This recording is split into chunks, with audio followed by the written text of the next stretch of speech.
What's going on, everybody? If you're getting ready to watch this podcast on YouTube, sorry. I got good news and I got bad news. Good news first, we had a fantastic podcast with Mr. John Lazzeroni. The bad news is we lost the video files / they got corrupted. I don't know. Something happened to them, but they ain't working. So this one's going to be a little bit less visually stimulating, but turn your ears on because it's a really good one. We had a really great visit. John was full of just really fun stories and information. So tune in to hear all about his cool cartridges and his company, the rifles that he builds. And enjoy. We'll just going to have to use your old imagination on this one. Take care. Enjoy the show.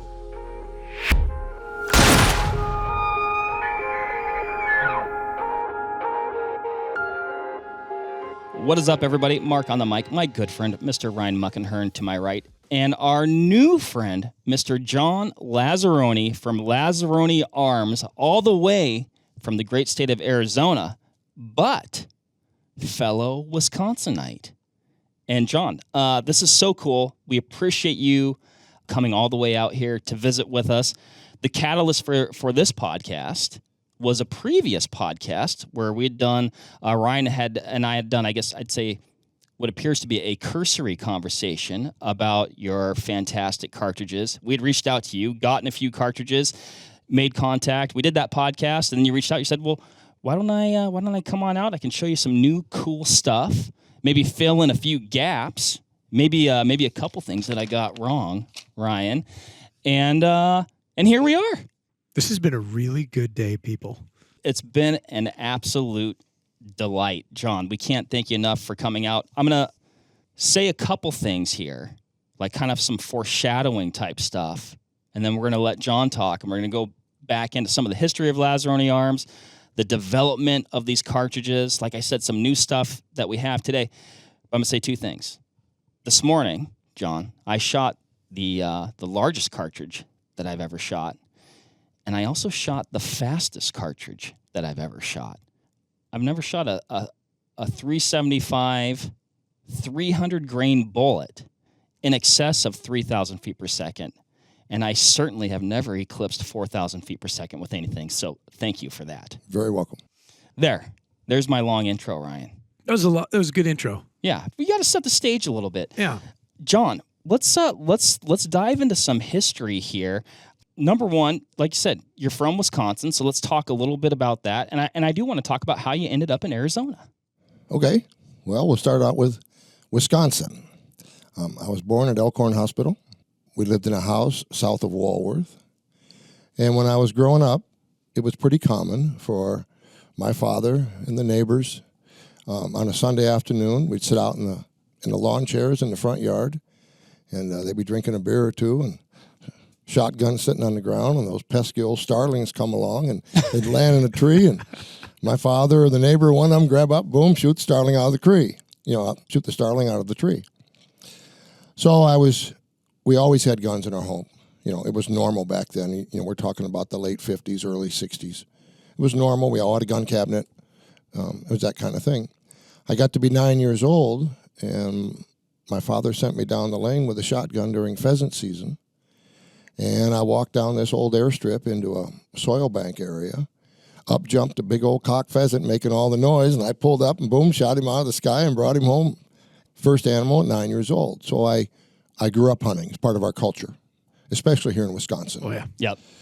Deer hunting every year in November. My father had a bus, took us up north of Toma to Neilsville and shot deer, was always in camp. I shot my first deer when I was 12 years old with a 20-gauge shotgun shooting slugs. And that's how we grew up. When I was 17, I kind of had enough of Wisconsin. So I went in the United States Air Force, ended up down at Lackland Air Force Base in basic training, and then graduated the tech school for aircraft maintenance specialist, jets 1 and 2 engines. And that's how I ended up in Phoenix, Arizona, at a training base there, doing periodic inspections on the T-37 and T-38 trainers. That's so cool. Was that experience in the Air Force, was that the what kind of drove the names of a lot of your cartridges today? Is that what inspired the names of your cartridges, or not? Oh, probably. Yeah. When I trademarked all of the names of the Lazzeroni cartridges, I looked back at what had been done the last 100 years and how they named cartridges in that. You brought up the point in the previous podcast about the diameter of the bullet being in millimeters instead of inches. And if you remember back in the 80s and 90s, there was a big push in the United States to go metric. Sure. So I said, when I develop these new cartridges, not only am I going to give them good names that I can trademark, but the nomenclature of the cartridge is going to be in millimeters instead of inches. And it brought up a controversy at the time because the Europeans were doing the cartridge nomenclature in millimeters, but they were going the diameter inside the lands of the barrel instead of the groove diameter, which is the bullet diameter. So I decided that Lazzeroni cartridges were going to be, the nomenclature specification was going to be bullet diameter in millimeters, and then whatever trademark name I gave to the back of each case. And it works. I mean, it's completely recognizable and not confused with anything else, And you've got some of the spiciest names, and I said that last time too, and they're aptly named. They make sense when you handle the cartridges, when you look at the numbers. They fit. It's not random, I guess. Well, yeah, they certainly. You hear Warbird, you hear Scramjet, and it kind of speaks for itself a little bit. They do. Yeah, they do. What when you were developing the cartridges, what led you to that? What was I guess the inspiration for, man, I want something that's going to go fast. And why did you feel that you needed that? Well, I was learning to hunt antelope out west, and this was in the 80s. And I was trying to find the ideal antelope cartridge. Started to like the Weatherby. I just liked the way they looked. And the cartridges that Weatherby had were cool. They were faster than normal. But they were not always as accurate as I wanted. Because if we were going to shoot past 100 yards, if we were going to start shooting antelope at 300 or 400 with no rangefinders or anything else that, the things we have today, I had to have a little better accuracy than the out-of-the-box Weatherby or the out-of-the-box Remington was able to provide. And then I met a guy who was my computer man, my IT guy, which, computers were just getting going back then. In the 80s, we bought our first computer system for the company. And he was a hand loader. So he taught me how to hand load and how to wildcat. So the first thing I did was I made a matched set of Weatherby rifles. A 243 Wildcat on a 257 case, 257 Wildcat on a 300 case, 284 Wildcat on a 300 case, 30 caliber Wildcat on a 378 Weatherby case, and the 338 Wildcat on the 378 Weatherby case. And all of them were just, I worked up the hand loads and I had all the powder data and I got all the reloading dies made by RCBS. That's back when you could still go to them and get custom dies made. And I wrote down the throat dimensions and how I wanted this to size, and I did all that and learned a lot from that experience. And I made 5 matching rifles, all the same color stocks, all the same scopes, and I made all the ammunition, each one of them, necked them down, polished them, did all that stuff, and ended up with a really cool set of Weatherby rifles on all those calibers. And my favorite was the 3378 and the 338 378 and the 257 on the 300 case, because that was, at that time, was the world's greatest antelope gun. Oh, yeah, I'm sure that. You could reach out and just tag them at 300 anytime you wanted. Yeah. Today, those were all chip shots, but back then, 300 yards was a long shot in the field. So that's how I started. And then when I decided to make my own cartridges, because that's kind of what I do. In the motorcycle audio business, I design helmet headsets and microphones and amplifiers for Harleys and all that kind of thing. Still today. Still today. That company's 48 years old now. No kidding. Yeah, I started when I was in 1978. I began J&M Corporation, and I've never worked for anybody else the rest of my life. Sure. It's just the way it was. So I decided I could make my own case. And the push back then was for beltless magnums because people were finally tired of the belt. This goes back to 92, 93. A guy named Jameson up in the state of Washington was playing around with a 404 Jeffrey base case. So I said, there's two bad things about the 3378 Weatherby Wildcat. One was the belt. You couldn't stack enough of them in the mag box because the belt was too big. And the shoulder looked like a bottle of Bass beer, and I often wondered if Roy Weatherby designed the shoulder of the Weatherby case, because if you take a bottle of Bass ale and put it up there, it's almost exactly the same configuration. So wherever Roy got it, I don't know, but I decided I wanted to do a 30-degree sharp shoulder. I didn't want to go any sharper like some of the other Wildcatters had.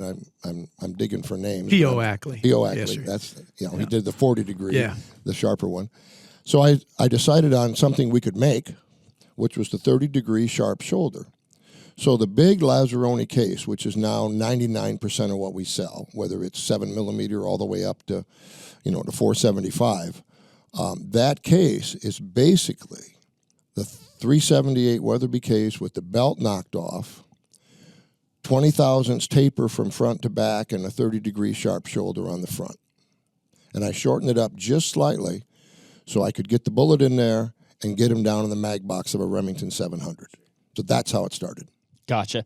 We were talking a little bit about this earlier, but what was it that you didn't like about the belt? Like, from a performance standpoint, what was it not giving you? From a performance standpoint, nothing. Okay. But It was giving me all the performance I wanted. Okay. I think what Mark's talking about is the centration of the case in the chamber. Right. Yeah. The problem is you couldn't get more than two in the mag box. If I took the belt off, we could widen this portion of the mag box here underneath the floor plate. Okay. Sure. Okay, we can widen this portion here.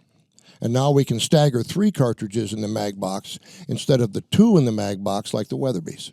And still to this day, if you buy a new Weatherby rifle, Mark V or whatever they're up to, and you buy it in a 3378 or 338 378 or 378 Magnum, you still only get 2 in the mag box.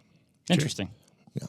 And we're able to get 3 in here, load them from the top, and reliably feed into the chamber every time. And the shoulder once you take the belt off, now you have to headspace on something. So the cartridge had to be more precision, which is why the 30-degree sharp shoulder gave you a line about halfway up this shoulder to headspace on as it chambers. And the chamber reamer, the angle of the chamber reamer, and everything that's cut for the cartridge is more precision so that it headspaces right at that datum point halfway up that angle. I always wanted to know how you arrived on the case, and this is what I learned today, of course. And, I always come up with these fanciful thoughts in my head. I figured you were holding a Jeffrey case or something like that and thought I can move this and move that. And now I have this vision of you chucking up a 3378 in a lathe and buzzing that belt off, and Belt's gone. here we are. It's like, and it's funny because some of Roy's cases, we'll just say 240 Weatherby, he added the belt to an 06 and gave it a radius shoulder. Right. And it's so neat because you're like one of the last from that era of functional wildcatting, to sit and talk about it. And you and I had talked about this earlier in the day, like the heyday of the 50s, 60s, 70s, and early 80s of all these great Wildcat cartridges that have now come to be standard, or that standard cartridges are based off of. Well, we could just sit across from me and hear the story now. I think it's just fantastic to be able to do, And what a cool thing that is, for sure. Well, and then, we're talking about Wildcats, and we did touch on this before, but there's a lot of Wildcats that come and go. Oh, yeah. Very few make it into a production rifle, and yours did that. Yes, we did. Talk a little bit about that.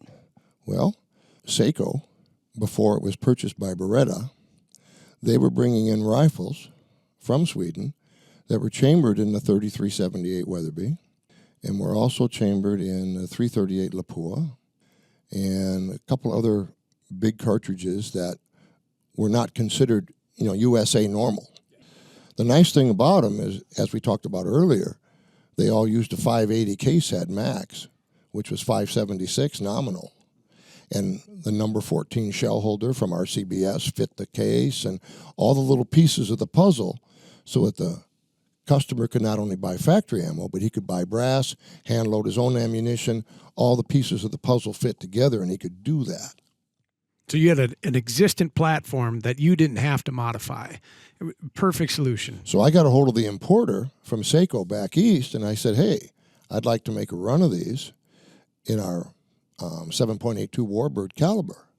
So he set it up with Seiko over in Finland, and they made a run, 2 runs, of the 782 Warbird, and it was so successful that we made another run of the 7.21 Firebird, which is the same case, neck down to 284.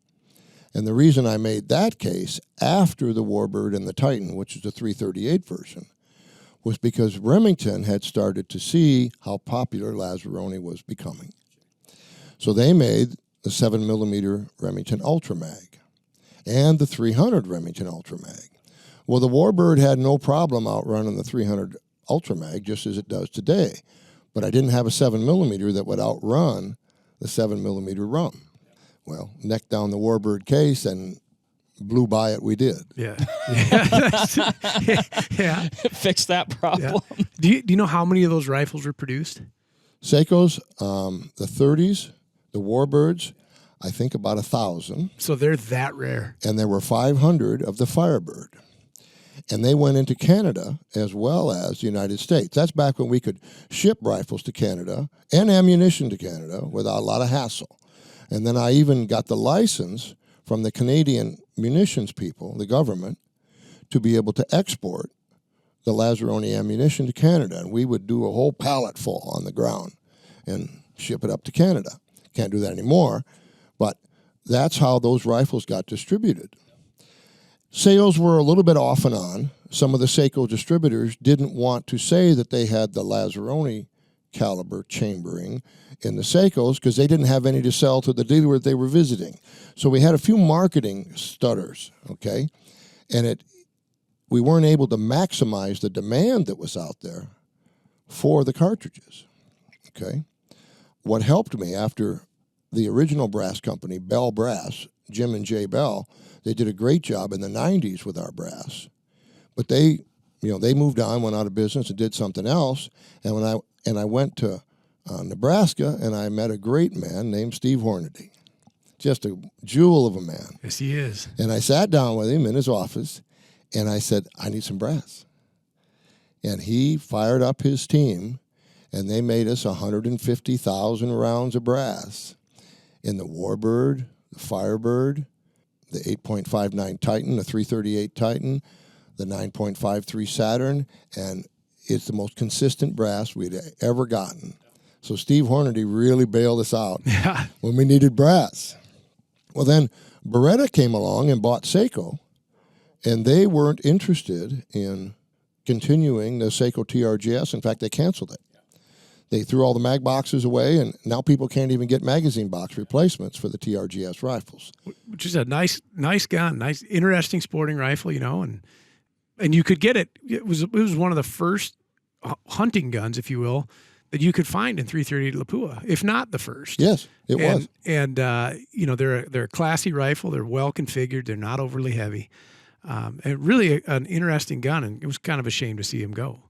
So I've only seen a handful of them. 2 of them happen to be yours, and then just a small number of them in 338 Lapua over the years. So they're out there. They're just pretty scarce. And they are a very good gun. And back then they sold full retail for $900. So it was very good for the average hunter. The average common guy could buy the gun. We had a load of ammunition where we used a little less expensive bullets and this and that, and we'd load up thousands of rounds of ammo, and these guys would buy it, and they'd go hunting all over the West. Yep. And then you worked with Savage as well. Yes. Yep. We worked with Savage. We thought the same formula would work again for our short magnums. Now, you probably wonder how the short mag came about. This was before Winchester did their short magnum and before Remington did theirs. And I was sitting around one day with an old friend, and he said, it'd be nice to have 300 Winchester Magnum performance in a short-action rifle. And I said, well, that shouldn't be too hard. So I got my ruler out and I measured the Warbird case, the length in that, and I took exactly 750 thousandths, which is 3/4 of an inch, out of the middle of the Warbird case, glued it back together. and then there it was. And that was, what year was that? Early 90s, mid 90s? Late 90s. Late 90s. Okay. Late 90s. And it worked so well. Yeah. It was within 300 foot a second of the long magnum with the same stuff, and it exceeded the performance of the 300 Win Mag. In fact, the Patriot, which is the 7.82 Patriot, which is the short 30, that's the Warbird with 3/4 of an inch cut out of the middle of it, okay? It would just about, out of the box, meet the velocity of the 300 Weatherby Magnum. Sure. Wow. So for context, it's a 180 at 32. And less recoil because more of the powder is burnt in the case and not burning down the barrel behind the bullet. Because when you have recoil, of course, you know that not only projectile weight, but unburned powder weight is all projectile weight as far as the pressure curve is concerned. That all contributes to recoil. The Lazzeroni short mag is the fattest short mag there is, so more of the powder, as the primer fires up through the center of the powder column, more of the powder is burnt to the sides, not blasted out the end of the case going down the barrel. In an interesting way, it being as big a case as it is also a fantastic study in efficiency. You know, where a lot of folks will look at a large voluminous case, and especially one in a smaller than 30 caliber bore, and they'll say like, oh, it's an overbore, it's not efficient or whatever. But what you had done there is figured out how to take the big case formula and make it as efficient as possible. Correct. I got lucky. Yeah. But it worked. Yeah. So we made 500 Savage rifles. Well, the short magnums, even though there was a big craze on Remington and Winchester, I mean, it was so hot for a while. That's all anybody talked about. Yeah. But in the background, I'm looking at what I'm selling. And I'm selling one short mag rifle to every 9 long mag rifles. And I'm saying this is going to end because the Western long range hunter, he's not looking for that short mag. No, he wants the long. As much performance as you can get, right? That's what sells. Yep. And I realized that the short mag craze was going to come to an end, which is why I kind of shut my end of it down early. Sure. And do you do any Patriots anymore? I have a few left. I had some brass made a short time ago, probably 5 years, just to fill the coffers of the people that still had this the old Savage short mags. But I don't build the rifles anymore because I just saw the writing on the wall. Gotcha. I mean, I'd have to imagine, a person who's looking at your rifles, it's kind of a little bit of a more is better philosophy. Like, why would I, handcuff myself with this when I could have this over here? I mean, honestly, they're all absolutely screaming. But I mean, that Warbird is putting up just such, you're just putting such impressive numbers up. With that short mag craze, which I'm not going to say I fell victim to. Because I was, when I got that Browning A-bolt during short mag in 2004, and I've always been a fan of the cartridge because I've liked short, handy rifles with enough, gas to get it done, and I didn't see from a performance standpoint any necessarily detractors, actually just enhancers over a standard 300 Win Mag, which is still a fine cartridge. But so why did you see that? Like, what did you see in that? And maybe you covered it. Like, why did you see that kind of going away, though? Because of my sales numbers. Sure. Yeah. And even the sales numbers and excitement for the Savage rifle chambered in the short mag Patriot cartridge wasn't anything like we had when we had the Seiko rifles with the long mags. Sure. Gotcha. And so at the end of the day, people still, they looked at whatever benefit, actual or perceived, that the short action gun would give them. They saw the numbers that you were getting in the longs, and they're like, no, that's where we're at. That's what we want. Yep. That was good foreshadowing, I suppose. In the short stuff in general, all of them have been, relatively fantastic cartridges, whether it was the RSOMs or the Wisms or any of the others. And so that explains. I've often wondered why you had sunsetted the Patriot. and the others. And that, well, I guess that answers that. That makes sense. Well, and I guess he definitely did answer the question. It doesn't take a whole lot of gut feeling when you've got a 1-to-9 ratio. You know, exactly. The writing's on the wall or in your pocketbook. Yeah. One thing that I mentioned on our last podcast, Ryan, we were talking, and this is I was going off of things that I'd read or inferred off the internet, and I was talking about pressures, that the Lazzeroni cartridges were run at a little bit higher pressure. And John was kind of filling me in on that. So maybe kind of talk about the pressures and like where your numbers are coming from and where I got that wrong. Yeah, it goes back to the early days. You know, I wanted to try to load to the same specifications as SAMI would specify so that our factory ammunition could be as reliable, not go over pressure. And I learned from my relationship with Seiko when they CIP spec'd, which is their version of SAMI. When I CIP spec'd the 782 Warbird and the 7.21 Firebird in Europe, that 66,900 PSI, and in SAMI language, that's maximum average shot mean, is a specification that the 8mm Remington Magnum, most of the Weatherbys, I believe the 300 Ultra Mag and the 7mm Ultra Mag all have that as a maximum pressure spec. So I always made sure that we loaded no hotter than that so that there was sufficient safety margin in all of our calibers, you know, for the consumer, for our factory ammunition. And we had plenty of case capacity. Yeah. Throwing in 3-4 more grains of powder just for an extra 50 or 75 feet a second just to drive your pressures up another 10,000 PSI doesn't make any sense. Gotcha. And it wasn't as if the numbers were lacking. No, we've got plenty of speed. And we'll get to that in a little bit because Mark and I got to see a real-life laser beam get fired today. Got to fire a real-life laser beam. Really interesting stuff, for sure. For sure. Is there anything unique about the internal case dimensions? I wouldn't say unique.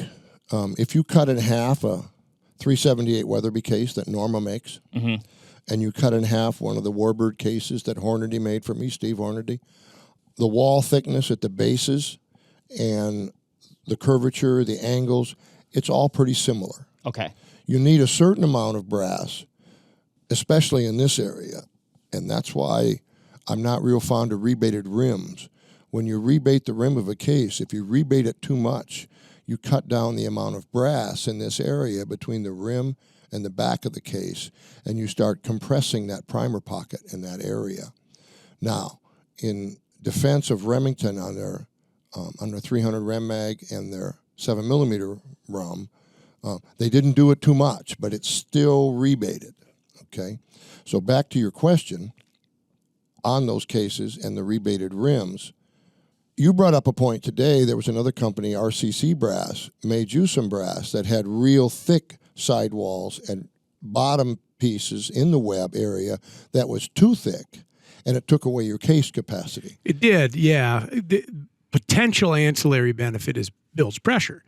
Hard to say, though, because I don't have an analog that has a more conventional web structure with more conventional wall thickness at web to test against. The working theory behind that is with that alloy, that thickness, I could potentially, with a smaller powder charge, generate pressure faster and achieve a number to be maybe never discovered. That theory wasn't quite correct. If you have the case capacity and you limit your PSI to 66,900, if you take up powder capacity space with too much material, excess material at the base of the case, all you're doing is reducing powder capacity, which reduces your velocity potential at the same pressure. Sure. Okay. Noted. When you were designing, I mean, like all these cartridges, like I said, they're just absolute speed demons, like speed, overcoming gravity. Essentially, the only cartridge known to overcome gravity.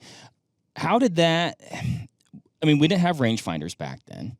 So, I mean, was that, I mean, I'm assuming that's how you defeated the need to execute a long range shot was velocity, yeah? That was the beginning. Yeah. If you had extreme velocities compared to the normal cartridges of the day, the 30-06, the 300 Win Mag, if you had that much more velocity, which the Warbird gave us, number one, you could sight in dead on at 300 yards, and you wouldn't be any higher than 2.5 inches anywhere in between. Yep. Mm-hmm. So now we solved the 300-yard sight-in problem. Okay? How do we know how far away the animal is at 300 yards? Well, number one, you have to be a good estimator. Okay? But that doesn't always work, because if you're shooting across a canyon especially, it's going to look like it's 1.5 miles away when it's only 350 yards. Yep. I mean, we were talking about that today at the 100-yard range, how deceiving that indoor 100-yard range is. And, I mean, you nailed it. Different landscapes, whether it's across a canyon or a flat landscape, judging distance is it's difficult. It's a bugaboo. I test myself with my rangefinder all the time, which I think is actually good practice. Oh, yeah. But now we can do that. Yeah. Right? And it's funny when you think about it, because you'd mentioned something earlier. You're talking about 300 yards being a long way, in the early 80s when you started hunting pronghorn. And you said it was a chip shot today. And I think a lot of people, if they've never gone out there without a rangefinder, might not appreciate it, because we can buy a rangefinder now for $199. And it fits in your pocket, and it's small, and it's convenient. But before that existed, it was riflecraft and luck, right? And when we began to use the front focal plane mounted reticles with mil dots on it, okay, we knew that and we were back in, we were in meters back then, but you can convert it to yards pretty easy. 1 mil dot is 3.6 inches for every 100 yards. So if you're 400 yards away, you multiply 3.6 times 4, and that's how many inches that particular calibration was at 400 yards. And antelope and coos deer are about the same at the chest, about 14 inches from the belly to the back. So if you could put 14 inches on a reticle in there, you knew about how far away they were. Yep. I love it. And then the rest is the speed is such a outstanding benefit at that point in time. You're defeating wind. We didn't know how to read wind back then. We didn't have tools to do it. And then whatever drop with a 300-yard zero, I mean, you're almost point on to 500 with some of your loads. Not quite. Sure. The Warbird, with that 168 load I told you about earlier today, if you sight that in dead on at 300, at 400 you put the horizontal crosshair on the back of the antelope. At 500 you put it 4 or 5 inches above the back of the antelope. You don't even have to, you don't even have to have dots and try to space it. Sure. But when I hear you talk about that with what I would call like a more traditional cartridge, that's how I envision, like if I had my .6 back in the day. Yeah. What you're doing at 500 is what I was having to do at 300. Exactly. We'll go back. I just want to touch on, because you were talking about, I can't remember if it was an exercise or something like that, where people were having to estimate range. Right, with their reticle. Yeah, or not with the reticle, but just like off the go, like how far do you think that is? Yeah. What was that? What group was that you were talking about? When we were shooting out west at coos deer, or antelope, we would use the reticle, whether it was stadia lines or mil dots or whatever, to accurately estimate. I call it accurately estimate. Yeah. To accurately estimate the range by the spacing of the animal between those dots or those different lines that were put in the scopes. And I mean, to me, you were, at least, on the U.S. side of the house, a very early adopter of a first focal plane reticle. I mean, I wasn't even aware of first focal plane reticles until I got to Vortex in 2009, I think, something like that. What year was that when you started using first focal plane reticles? Schmidt and Bender was the first one for me, in their 4-16 Classic, to put a mil dot reticle in the front focal plane, which meant the dot spacing. Like when we got into this even further, I would sight in dead on at 100. The first mil dot down with the Warbird 168 was 400. The second was 550. The third was 700, and the fourth was 810. And I would verify the guns at 550 and set my windage at 550, but that's a whole nother spin drift calculation to make. But Schmidt and Bender was the first one to do that.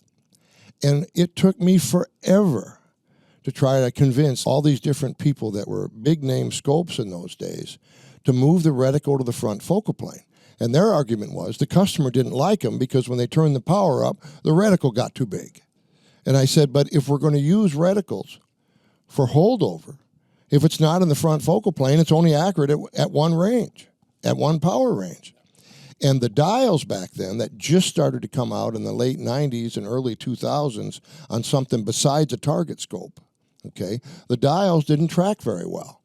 You could get it set for 300, you can go to 1,000-yard range, dial it to 1,000, get that, come back to 300, and it's that far off.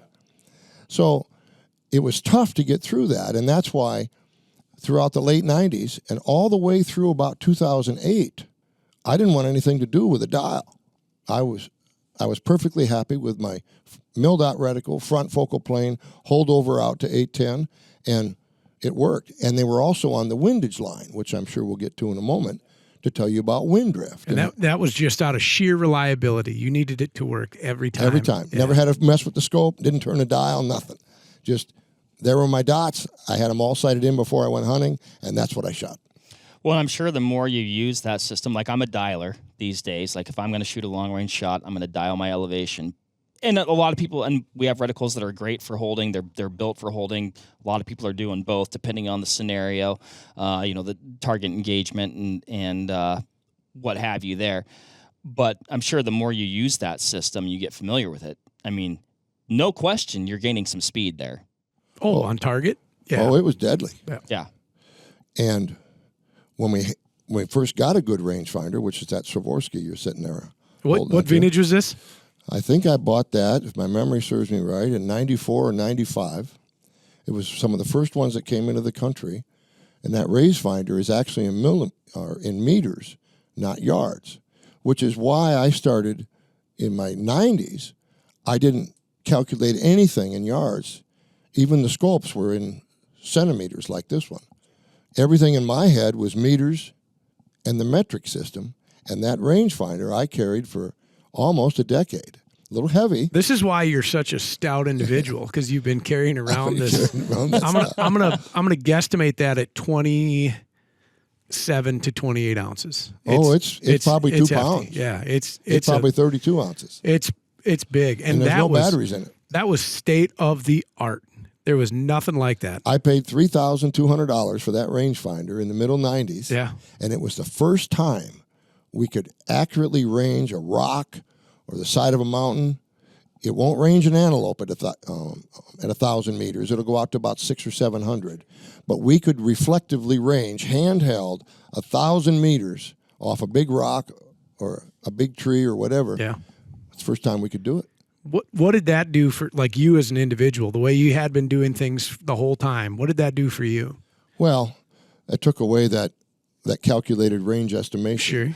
Sure. So improved life, I would say, yeah. Yes. And golly, that's so cool. I started using that milled out reticle I told you about, where the first one is 400 and 550 and so on. I got that tactic going, and I was very successful in Alaska and Montana and Wyoming and Arizona. You know, I was collecting my share. Sure. And then I went sheep hunting, Dall sheep hunting in Alaska, and I had a Dall sheep 45 degrees up the hill at 400 yards. Beautiful sheep. I'd worked all day to get close to him. Climbed this mountain, hip waders down at the bottom. I mean, I worked for this sheep. And I pulled that trigger, and the rocks above that sheep just exploded. Son of a... What happened?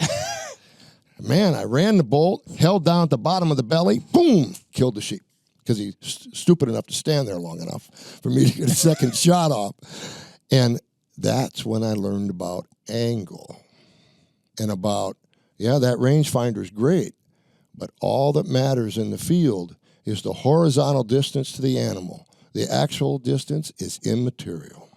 Yep. Yeah, I mean, outside of maybe, an additional wind component there that you might have to deal with on a long range high angle shot, but straight line distance at the end of the day doesn't mean a whole lot. It's funny, like you said, that rangefinder that you started out with, number one, that's what you paid for that. That's a pretty penny today. That's a lot of money back then. and it was state of the art at the time. Now it looks like something that my dad used to take home videos of the family with. Yeah. And in contrast, I'll bring out, this is the new Razor HD 4000 GB with geoballistics. You've got a rangefinder that'll read in yards or meters. It's got onboard environmental sensors. It's going to do your angle compensation.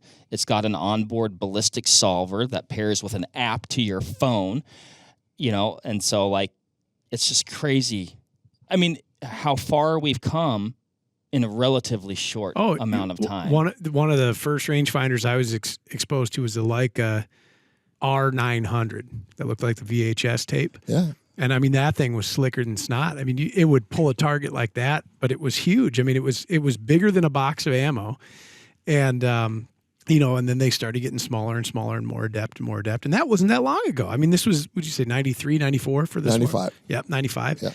I mean, when you think about how far we've gotten in our industry and the tools available to shooters in such a condensed time frame, how good it's gotten. Optics have gotten better. You'd mentioned tracking before, and I can remember my first dialable scope.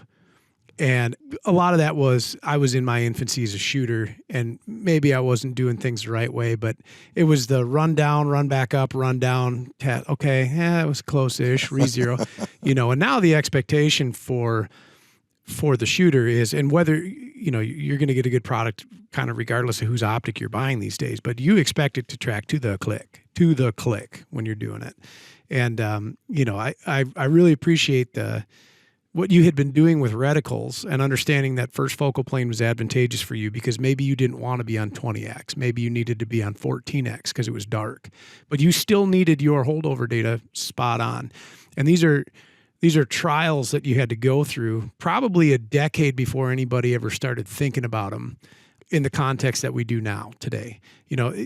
More and more I see shooters calling in or emailing in or stopping in and they're asking about first focal plane just as a prerequisite.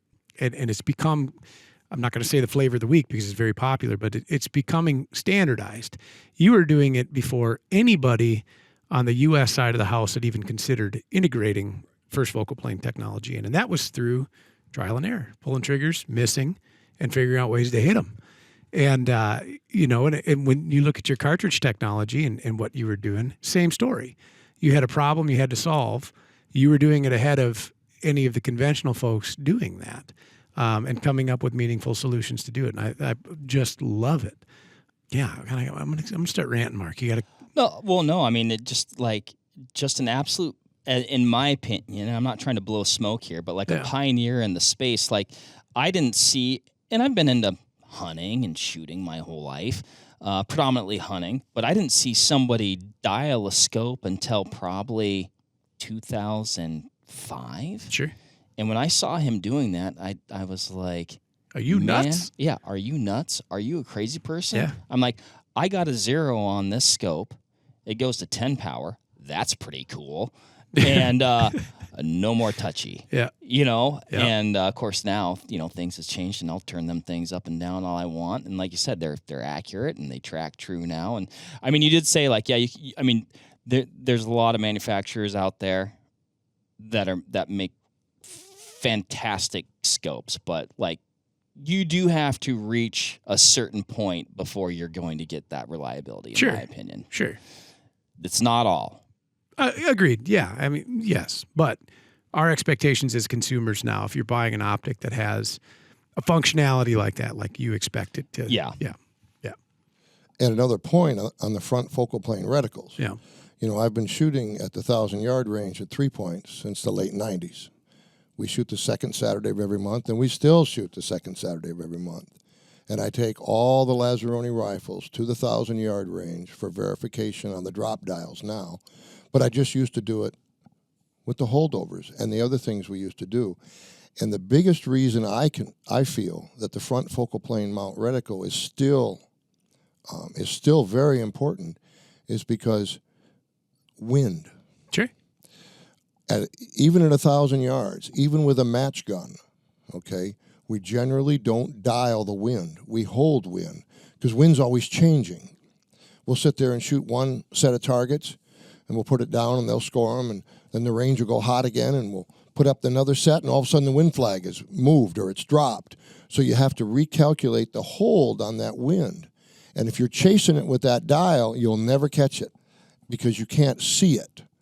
But you can see it when you move that reticle left and right of that bullseye. So even today in the field with, I don't sell anything anymore without a dial scope. That's what customers buy. And even myself, I don't use anything now but a dial scope on 90% of my rifles. I still hold wind. Sure. Make the wind calculation and hold it. But I zero the windage at 500 yards. Why is that important? Because of that other calculation that I don't have to make, that your fancy machines make now. It's called spin drift. And when I sight in a calm wind dead on at 300 or 400 or 500 yards, you're always going to be an inch or so to the left at 100 yards and 200 yards because the bullet hasn't completed its spin drift yet into the target. And, of course, that's more pronounced the further out you get. Sure. Gotcha. We were talking about shots at angle. What were you doing previous to Rangefinders calculating the angles for you to accommodate that in the field? Well, I used my arm. But to set the story straight, I still do not own a rangefinder myself that has angle calculation. I didn't really realize that the manufacturers had perfected that. I kind of stick my head in the sand sometimes. I got so used to doing it myself that I never bothered. But anyway, if you stick your arm out, well, that's flat. That's horizontal to the animal. If you drop down 20 degrees, okay, so the animal's down there. That's about 20 degrees, 0.9 times the range. If he's way down here, that's about 35, 40 degrees. Multiply the range times 0.8. If it's down further, a little bit of that, okay, 0.7. So let's say the animal's 500 yards out. He's way down here. 7 times 5 is 35. I hold for 350. And just like that. There are very few like you, sir. Well, I actually drew it on a piece of paper on the table. Yeah. If you take a piece of paper and you take your ruler out and you measure 10 inches this way and 10 inches this way and make a square. Yeah. And then you make 1 inch lines this way and 1 inch lines that way, and you draw an angle down that box, you can measure the horizontal distance to that intersection point, and that's how I come up with that multiplier. I love it. And was that... I didn't know what else to do. And is this stuff that you picked up? Because it's obvious, like, how do I say this? Anybody can make a cartridge. Anybody can make a gun, right? Well, you can put together a gun. Making a gun's a different critter. You make guns, and we'll get to that in a little bit. But you need a couple of things. You need a mechanical aptitude, right? So most people are born with it, or they're born with it and then they refine it further. You got into the armed forces. You enter the Air Force. You start working on aircraft, right? So this is precision stuff. Is this where you develop the knack for the math, or is this something you had, or is the math what you came to through decades of trial and error in the field, observing, and then testing theory? How is it that your brain is just wired in that fashion? I mean, well, I'll add to that because when you were explaining all that, and I guarantee that it's right, yeah, I'm like, I'm going to trust you on that. Yeah. Well, I guess it goes back to high school. I had a grade school and high school. I had a wonderful teacher. His name was Wayne Conkle. And, we had auto shop and wood shop. And in mathematics in school, right down here in Walworth, before I went to Bigfoot High, we all learned math, multiplication tables and division tables. And we did all this math in our head. We didn't have calculators or anything like that. We grew up in school learning how to multiply, divide, add, and subtract. So when I approach a problem like that angle problem, I actually drew that on a piece of paper, and I want to understand how to calculate the horizontal distance if the actual distance, because of an angle, is more. And I just did that to arrive at a simple multiplier I could use in the field to get close. Yeah. It's the same I did with wind drift. I ran a whole bunch of stuff through Hornady's website for the ballistic calculator to get the wind drift at the various yardages with my favorite 168 grain load in the Warbird. Okay? And once I ran all that, I found, and I looked at a 10-mile-per-hour wind, I found that at 300 yards, the wind drift was about half the speed of the wind in inches. So 10-mile-an-hour wind, 300 yards, 5 inches of drift. Might only be 4, but who cares about an inch? Okay? And then I looked at 400 yards, and it was about equal to the speed of the wind in inches. And I looked at the ballistics chart, and at 500, and it was about 1.5 times. And I went to 600, and it was 2 times, and I went to 700, and it was 3 times. So in the field, it was easy. You know, I didn't try to use a Kestrel wind gauge all the time to measure the wind down to the mile per hour, but you can generally, if you're out hunting a lot, you can tell when it's 5 miles an hour or 10 miles an hour or 15 or 20, or you get into a real gale that's 30, okay, you can tell. And that's how I began to calculate wind, which was another component.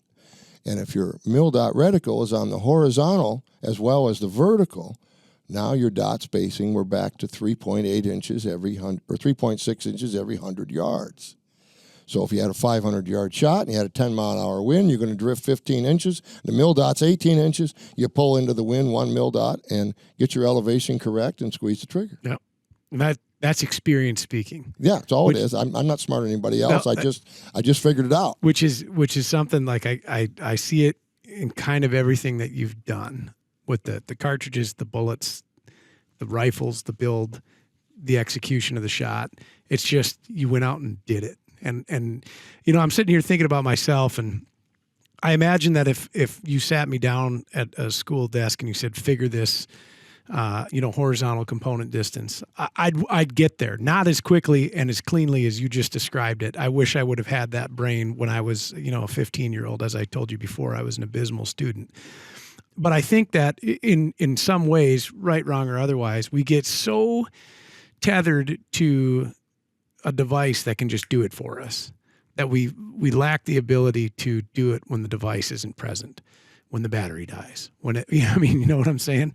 And that's pretty damn cool. So I hope folks listening think about that just for a little bit, just for a second. Like, that was a pretty easy explanation as to how to sort that problem out.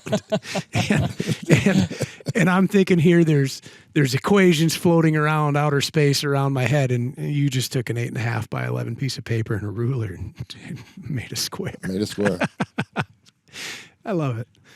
Yeah, and you can do it to this day. You can take your ruler, make that square, and you can measure and see where your intersecting line is at each point, and then devise your own multiplier, and it's there. That's it.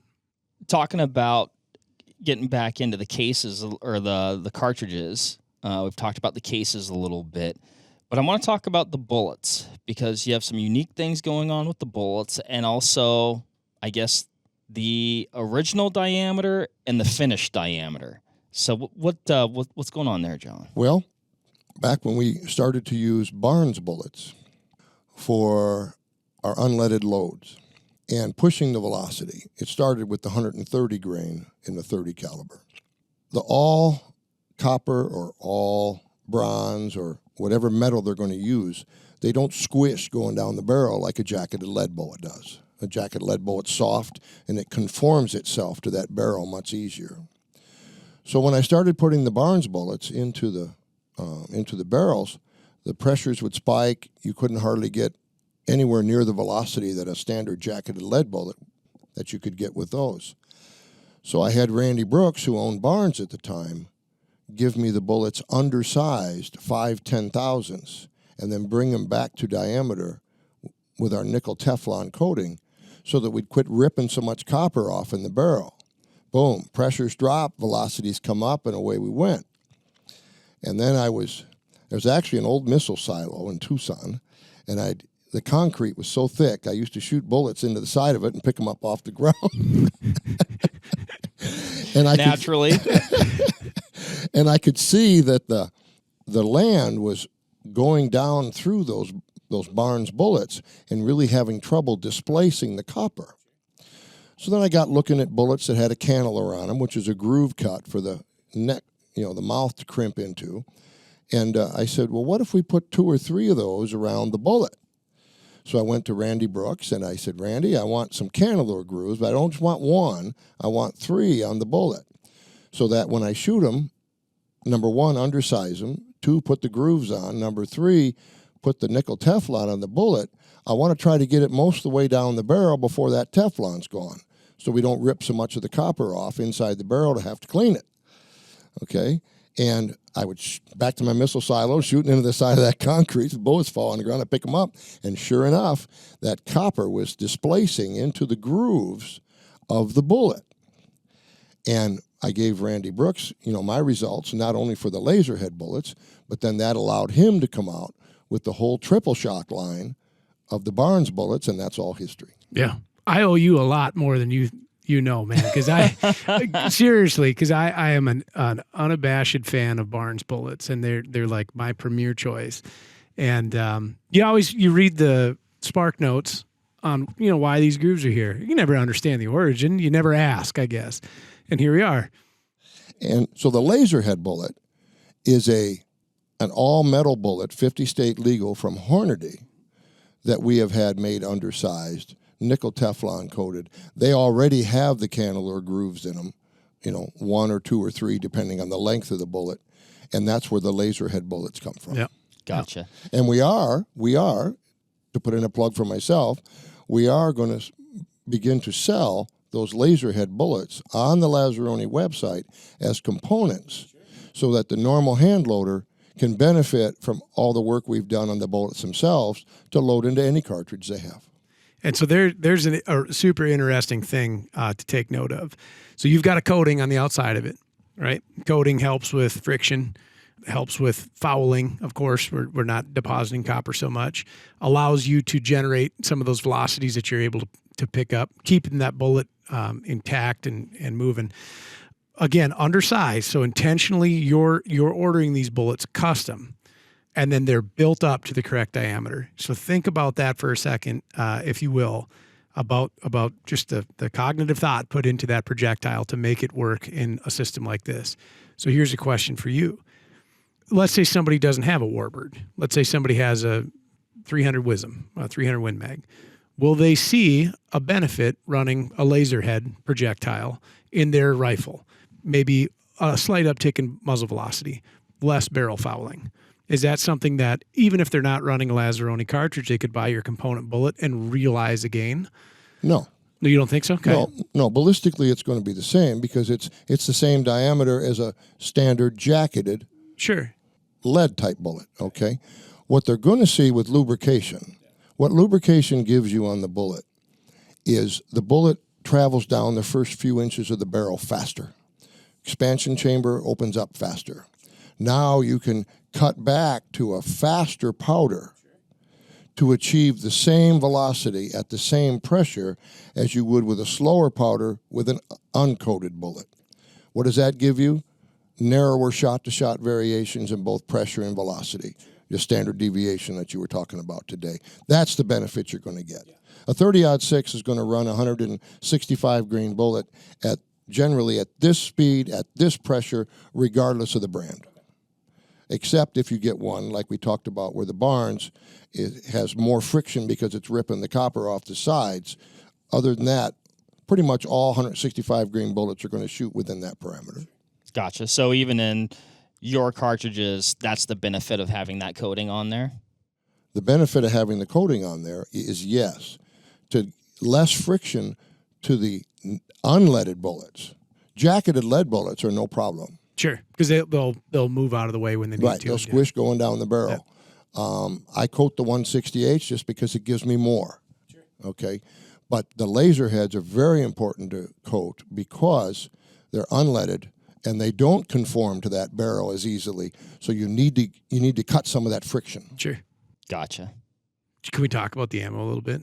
What Please. We did. You're talking about SDs, and for folks listening, if you've loaded large volume cases before, and every gun is different, and your load practices may be different, but it's hard to get maybe the observed consistency out of a large volume case, at least in my experience, than it would be in something in a much smaller format. So for contrast, 300 Winchester Magnum versus 6.5 Creedmoor.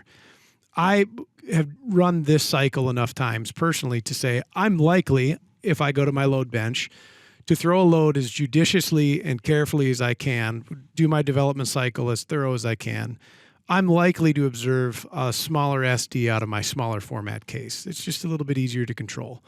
And, that large case volume, even in the 300 Win Mag, I'm never filling it. I'm always going to have an airspace in there. I can get closer to filling it on my 6.5. And so, usually if I have somebody call up and they're asking me about load data and they're talking about trials and tribulations they're running into, and they tell me they're running a big format case, an SD of 14 isn't bad. Well, today, Mark and I got to shoot your 110 grain laser head out of the Warbird, which is fast is an understatement. So I'm going to pull your box data here. You're at 42.16 from a 28-inch tube, correct?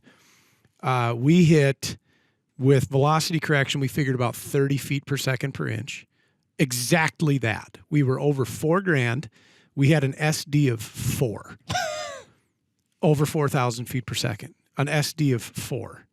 That's match grade stuff. And actually, it's a little bit above match grade stuff. That's bench rest level performance. And we're doing it at over 4,000 feet per second. The neatest thing, and you think about oh my gosh, we're pushing a projectile $4,000. It's going to develop a bit of punch. We were shooting it out of the new 2024 gun. We were running it braked and suppressed. There's a banished backcountry on that, and then it's got your radial brake on there. With the brake, that gun subjectively felt like it had less recoil than my Kimber Mountain Ascent in 308. No fluff. There was an enormous muzzle flash, which I really liked. That was enjoyable. It's like 4th of July. And the gun shuddered. It didn't kick. It didn't push. It just kind of shuddered. And it was brilliant. It was so neat to shoot. And an SD of 4, and we shot sub MOA the whole time. What can't you do with this load in North America? Or I should say, what wouldn't you do? Well, I can't think of anything. I mean, our new hypersonic load, 110 grain, 50 state legal, unleaded, tipped, boat tail, lubricated. It's rocking. And at 500 yards or less, except for maybe big grizzly bear and moose, I wouldn't have a problem with that 110 grain bullet on anything. No, because it's going to hit and drive deep. Yeah, it's probably going to go through, and we're delivering incredible amounts of hydrostatic shock. And this came from a huge fan of 130 grain copper, a Barnes TTSX in the 300 Weatherby, which I was pushing at what I thought was an insane warp speed 3650. We're over $4,000 with this. And this was so much more controllable than that gun was. I throttled that gun back because I couldn't ride the Lightning. I had to knock it down a little bit. This was pretty cool to shoot. Well, and like you said, Ryan, I was anticipating a lot more recoil. Granted, we shot it braked and we shot it suppressed today, but still yet, I thought it was going to be a lot sharper than it was. Yeah. And it was pleasant to shoot. Boop. I mean, there was more than boop, but it was. Yeah. There was nothing there that I would even bat an eye at. Is there anything special going on with the recoil impulse of this thing that makes it feel that way, John? No, it's just a light bullet. Okay. And if you know what contributes to recoil, which is bullet weight and unburned powder weight, they both contribute to projectile weight going down the barrel. It's 110 grain bullet instead of a 180 or a 212, so it's going to have less recoil. Sure. And we saw that. We shot the 212s as well. And then when we went back to shoot a group, I was like, yeah, I'll shoot the 110s again. Yeah. But also I just wanted to shoot at 4,000 feet per second again. Yeah. And powder comparison, if I was to use a real slow burning powder, let's say I use one of the old 50 caliber ball powders that you're probably familiar with, the old Hodgson H870 or some of that kind of stuff, it would take so many more grains to achieve the same velocity. Your standard deviation would spread out and your recoil would go up. I used a slightly faster powder. I have some some secrets that I learned over the years, and I kind of knew what powder to put in there when I started. We have an ultralight bullet in 30 caliber. Even though we got a big case, we need to choose just the right powder, and I did, and that's what contributes to the velocity, not going over pressure, and the low recoil. And when I shot that, I just said, holy cow. You know, you compare it. The most famous guy in my life when I first started was Roy Weatherby. I mean, he was a god.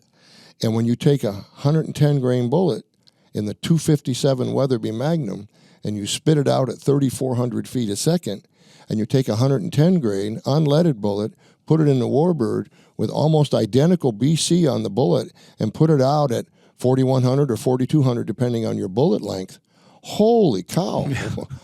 Yeah. I mean, what can't we kill? I know it. That is a fascinating prospect. And like I said, I let Mark shoot it first because I wanted to see what kind of world he would have rocked.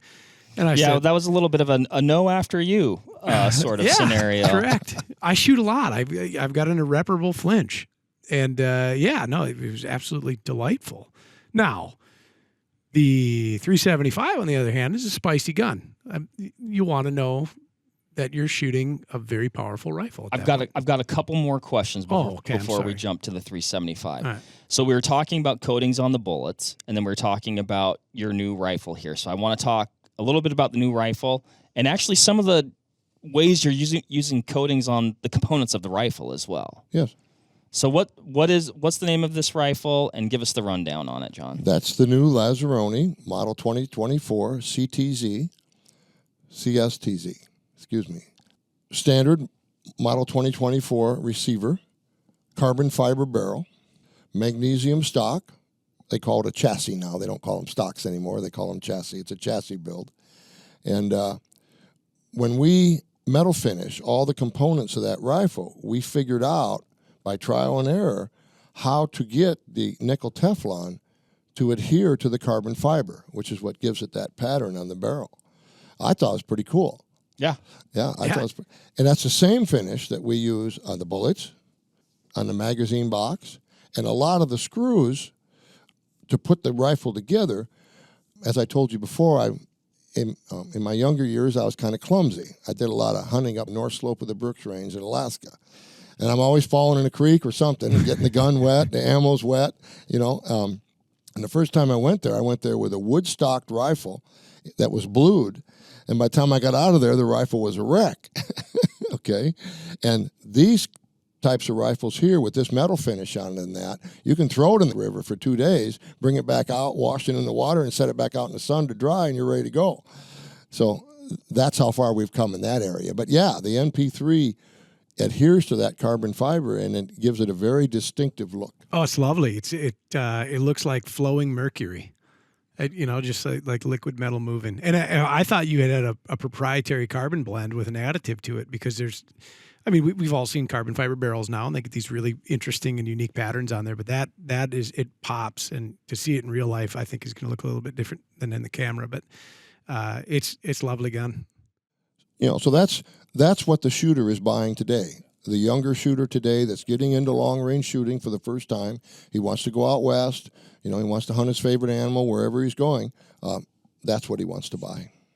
Yeah, I'm seeing that with your newer long-range shooters, but I'm also seeing, I guess I'll consider them moderately young folks, my age, maybe a little between 30s and mid 40s, transition from what I would call a traditional type rifle stock form factor, maybe not, ultra traditional materials. Still, but transition from like a premium carbon stock to those chassis builds. Sure. I haven't yet. Maybe I'm somewhat of a traditionalist, Ryan. I don't know. I'm with you. I just really like the clean lines of a stock. Where are you at mentally, personally, when it comes to stocks, John?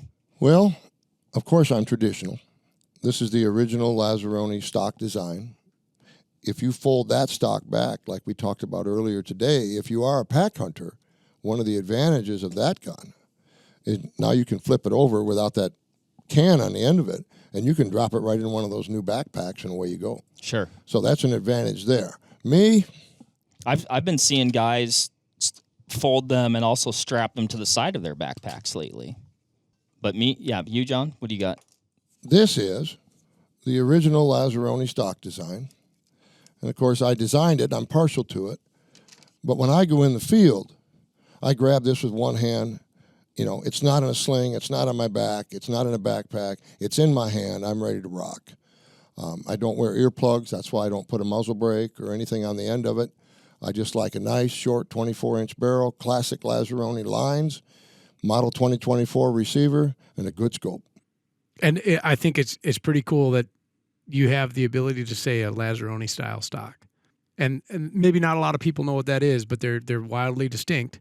Whether it's this one, your thumb hole, that's a Lazzeroni style stock. That's pretty neat to think about. And I had a wonderful man in Tucson. His name was Randy Lawson. He was the son of Harry Lawson, who made all those fancy birch and thumbhole stocks way back in the 60s. And he and I sat down in his wood shop, and at my direction, we formed the wood stocks that would become the molds up at McMillan Stock Company in Phoenix with old man Gail McMillan. And I went up there with the basic wood blanks, and we made the molds for the Lazzeroni stocks, which they sold thousands of course. Yep. Yeah. Absolutely. Well, I shot it today, and I was quite fond of it. Yeah. You know, and something like that is definitely what I lean towards. I found it incredibly comfortable, and yeah, that's kind of, I don't know. I'm not anti-chassis at all, but I think I definitely gravitate. They have a place. They for sure have a place. I own now a chassis rifle.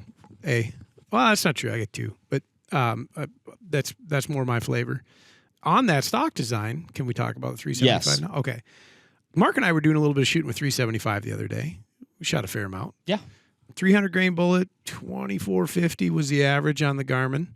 It's a handful. It's not undue. You know, it's not a gun you go out and you shoot prairie dogs with, perhaps.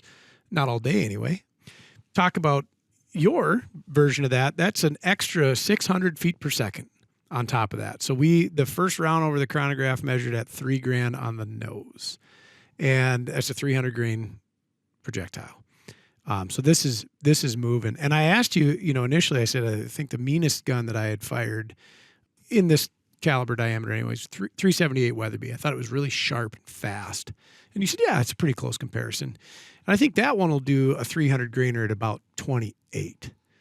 You're at 3 grand. Stock design, intelligent, mitigates recoil well, or transfers recoil well, I should say. Your comb design, the height of the comb, the placement of the comb, where it rises, where it falls, does not kick the tar out of you. I mean, you're shooting it. It moves you, but it wasn't undue. It wasn't terrible to shoot for an unbraked rifle pushing that high mass of a projectile at that velocity. And again, for context, if you've never shot something that big, if you're listening to this, 300 Win Mag pushing a 180, you're scratching 3 grand. This is almost double the projectile mass at the same velocity. So that was a fun one to shoot. That woke you up. You don't need too many cups of Folgers to get going with one of those. And yeah, that's a neat gun. And anything you want too. You want to kill a pachyderm, have at it. You want to kill a pronghorn, it'll do that too. So that's pretty. Anything you want to keep cold. This is the 375 Saturn. Correct. Right? Yeah, when I was saddling up to this thing earlier today, I was worried that it was going to send me to Saturn.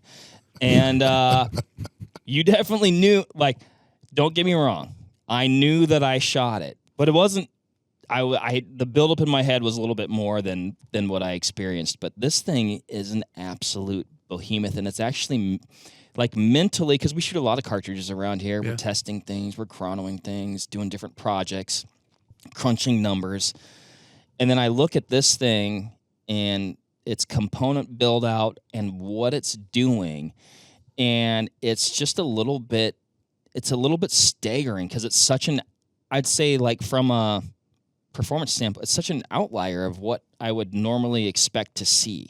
What led to this thing? Moose in Alaska. Yeah. My brother Jeff and I, who I've hunted with all my life since we were little kids, he and I have made a lot of trips to Alaska. A lot of this started with the caribou on the north slope of the Brooks Range, and I told you about the Kavik River and the cartridges we developed to be able to shoot those caribou at 500 yards. And if you've ever caribou hunted any amount, you know that caribou feed at 30 knots. So don't get behind them in that tundra because you'll never catch them. And so we graduated from caribou and doll shape to moose. And we started hunting in the most pristine wilderness area I've ever been in my life. It's the Yukon Delta National Wildlife Refuge on the far west side of Alaska, quite a bit south of Nome, in the foothills before it empties into the Arctic Ocean. And that's right where the Yukon Delta, the Yukon River, empties in to the Bering Sea over on that side of Alaska. And there's moose running all over. And, of course, there's grizzly bear and there's black bear, and we see a lot of those. And porcupines. Porcupines are running all over the tundra, and we don't know why. But anyway. Got yourself a hell of a porky gun here. To make a long story short, you know, it's not always easy to get close to a moose. And the terrain can be tough. And then down in the river bottoms, you're trying to walk through swamps. And if you can kill a moose every single time it's out to 600 yards, that's what you need. And the 375 does that. The Warbird will do it, and we've done it with the Warbird. We've done it with the 338 Titan, which is 8.59 millimeters. But the 9.53 Saturn, shooting that 300 grain bullet, will take any animal in North America. I don't care if it's a moose, a bear, a grizzly bear, I don't care what it is. That's the rifle. And to have this particular bullet and the new 250 grain laser head unleaded bullet that I've been developing for this same rifle to be able to hold minute of angle accuracy at 1,000 yards, that's incredible. That means we can take this, any animal in North America, this is the gun. Is that safe to say that's your favorite of your lineup? Yeah. Yeah. And I have almost this same rifle in a thumbhole version that I shoot in the Warbird. Because I don't always need, you know, if I'm going coos deer hunting in Mexico, number one, Mexico won't allow you to bring in a caliber this big. No kidding. Okay. Yeah, they limit you to 30 caliber bullet. Okay. I didn't know that. Yeah, 338, 375, you can't go hunting down there. Huh. Yeah. So the Warbird is a great caliber for all of those things. But when you start getting up into, you know, because an Alaskan moose is substantially bigger than a Canadian moose or, you know, or a moose north of Maine. Those animals, they're huge. We should try to pack one out. So the 375 just gives you that advantage, not only up close, but at 400, 500, 600 yards, you've still got enough energy on the animal to kill it. You're not chasing it off into the willows. Yeah, it's been a while since I've had a level of trepidation as I, you know, step up to a gun and actually, John, you're like, you know what, I'll shoot it the first time. You guys can, you know, kind of see what this thing is about. Usually when we go to the range, like somebody, you know, they get up and I'm like, I've got my head in the spotter and I'm like just, you know, spotting an impact. Not this time. John got settled into that rifle and I was like, all right, let's see how this thing moves. And, you know, and it did, you know, it does recoil, but I was like, oh, okay, we're going to be all right here. And it was cool. In fact, you shot and then I shot right after you. We held the same point of aim on the target, you know, two different people and, you know, nearly touching at 100 yards. If maybe they even were touching, actually, I don't recall, but they were pretty tight in there. I pulled them. That's a true story. I did. I pulled them. Well, I wasn't going to bring up that. I shot it. I asked for a second right away, though. I was embarrassed. I feel if I had a little more time, maybe I could compose myself to figure it out. But you know, I did make you go first. That might have been retribution for the time that you made me shoot the 12 gauge, 6.5 pound 12 gauge with way too much drop in the stock with a 2 1/4 ounce turkey load.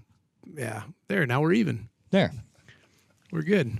Actually, that shotgun hurt more than that by a margin. You know what? I would agree because I've shot that shotgun since. It's a pretty ugly gun. But I would agree with that. Yeah. You shot a moose with this thing? I have not. I just built it. So this is new. This is a brand new model, 2024. It's serial number L2024001, and it's my rifle. And in the past, every time I build a 375 and I go shoot something with it, it isn't long before somebody wants to buy it. So I sell it and build another one. This is mine. Yep. I like that. That is a sweet machine. I want to talk about the rifles just a little bit if we can. So these are your own action design. These are unique guns. These aren't necessarily an off-shelf option that you can get. They're set up for your cartridges, of course, your larger bolt face than what may be considered standard now. How did you arrive on the design for the 2024 and then the previous models that you would have? Because I think the first was the 2000. Was that the first official? Model 2000. Those receivers were built by Rock McMillan in Phoenix. And I used Rock, and of course we had to make changes to the receiver that he had already made. Bolt face, magazine box opening, the fluting on the bolt, all that stuff was my working together with Rock to develop a specialized receiver for Lazzeroni. And we went from chromoly steel at first, then we went to stainless, which we're at now. Many years after that, Rock McMillan quit building action, so I went to Montana, a company up there, and took the Model 2012 up to Montana, and that's where we did the Model 2012 and the 2024. The 2012 and the 2024 are very similar. The bolt face, the firing pin is different on the 2024, upgraded engraving, and we changed the magazine box dimensions so we could handle the drop-in AI mag boxes for the chassis stock. Those are the changes we made from 2012 to 2024. And those were important changes because the guys that are shooting the new CSTZ rifles, they want to be able to pop in and out mag boxes. No more are we loading them from the top. So that rifle not only has the 3-round mag box that's in it, but the optional 5-round is included with the rifle from Lazzeroni. So you got 3 and 5-round mag boxes to go in the gun. And these are AICS magazines. The only modification aside from the coating that you do is you put a small set screw in the bottom, keep the floor plate in place during immense recoil. And we mill out the... Oh, yeah. You see the openings there. You can pop that mag box out. It'll come right out the bottom. Flip that lever forward. That's right inside the trigger guard. And we mill that out so that the shoulder, because those boxes are made for the 338 Lapua. And the 338 Lapua is significantly shorter than the Lazzeronis. So the shoulders will contact that dent they have in there. So we mill that out and then NP3 coat them just like we do the rest of the rifle so there's never any corrosion on your box. Yeah, that's pretty keen. I call this a Nasika style bolt release. Like I love the action I always have from the first one I ever saw to current, right? All the touch points are what I like in a rifle personally. I've always admired your diamond fluting pattern. You were the first one I ever saw. And I always just thought it looked like it was in motion all the time. And everything about the rifle is a custom action. It's what you would feel. When I got a chance to see this gun, even though the stock isn't really my flavor, it kind of elevated all that too, because you're not just slapping components together necessarily. There's a lot of thought put into, like, even the metal coating. And again, a builder can buy an off-shelf solution right now and hang a barrel on it and you're done. But you were deliberate with the selection of materials used for the coating. You were deliberate with even the hardware, how you did that. And it's obvious to me that as a craftsman, as a builder, there's a ton of pride put into the gun, and each one is one of one. Even though the serial number might go on to the next and on to the next, each one is one of one. And I find that so fantastic and so endearing. And just really, really neat guns, man. Really neat guns. Well, and Ryan, when you say one of one, John and I were talking a little bit about his process with these rifles, and there's a lot of personal touch that's going into these in the process and getting them set up and getting them sighted in and getting them doped in. John, maybe talk a little bit about that as, and speaking of process, this is a customer gun. Correct. And Ryan, we were part of the break-in process. Yeah, you're seeing it right before we go to the 1,000-yard range. Man, you're going to be happy. Saturday morning. Yep, he's going to be thrilled. And I'll set that dial in, and we'll get it engraved, and away we go. But I shoot, personally, after I get the rifle chambered, barrels on it, chambered. I have a special machinist I used up in northern Arizona. He's been doing it for years. Check the headspace, have a whole checklist I go down through when we build the rifle. I go out and test fire. It has to meet my accuracy specifications at 100 yards right out of the box. If it doesn't, rip the barrel off, put another barrel on, because not every barrel's perfect. Once it passes that, I take it all back apart, prepare all the pieces of the metal for metal finish, send it back off to Phoenix to my metal finisher up there. That's where we do all the nickel Teflon coating, including what you see on the barrel. Comes back, put it all back together. Everything's ready to go. Mount the scope rail, mount the scope, take it out first at 100 yards, get it on, go to 300-yard target, get it on there. That makes it ready for the 1,000-yard range. Go to 1,000 yards, turn the dial up until I'm dead on elevation at 1,000, manipulate the ballistics chart that I'm going to send to Kenton Industries to get the dial engraved, get it back out to 300 yards to verify final sight in, set the scope dial down on the 3, and ship it. Every one of these things would be a rifle you'd hunt. It passes muster at a much higher level than maybe a lot of other folks. I've personally shot at 1,000 yards and verified it. Yeah. And I've seen, one of my favorite things is the targets that you send. It's got your John Hancock on the bottom. I love it. It's Lazzeroni. Well, Yeah, well, it is Lazzeroni. That's correct. that way, the customer's paying a lot of money. Yeah. And a lot of it is for service. Obviously, I have to make a profit on it. But he's paying good money for that rifle. And I want him, 2 things when he pulls that gun out of that box. I want him to be in awe of what he just received. And I want him to be able to walk out and shoot a deer at 300 yards on the first shot, if he's a shooter, and have full confidence in the rifle to come out of the box, turn the dial, and go bang. I A lot love to be it. said for that. Yeah. Would you consider yourself a custom gun maker or a custom production firearms guy? We're custom production firearms. There you go. Because I don't have a lot of variations. When you buy that rifle, that's how it comes. That one's fully adjustable on length of pull and things. This rifle here, if you buy one like this or my thumb hole, you can tell me what length of pull you want on the stock, which is from the inside of this trigger to the end of the recoil pad. You can tell me if you want a muzzle brake or no muzzle brake, if you want a silencer can or no silencer can.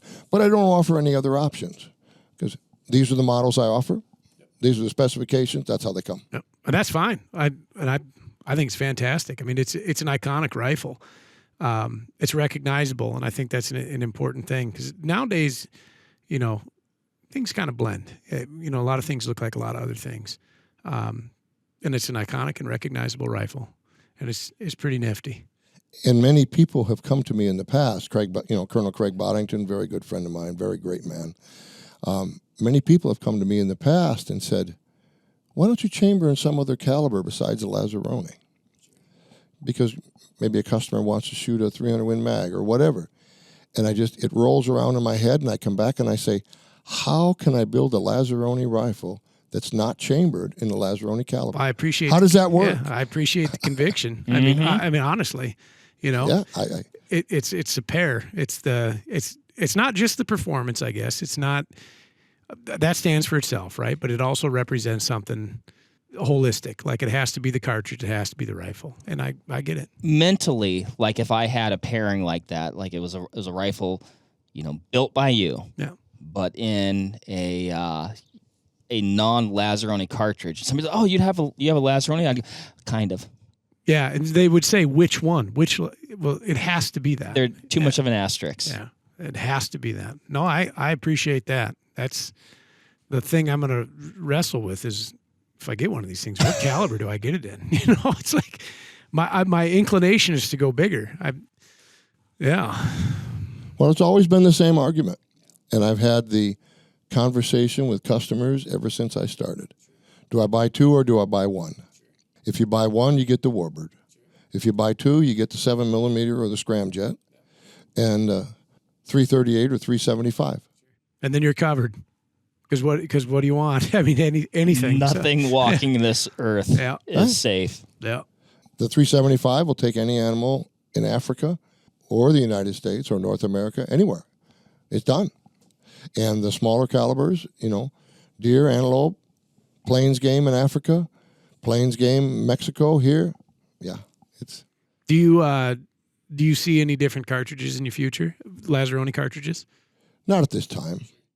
I played with a bigger case. Sure.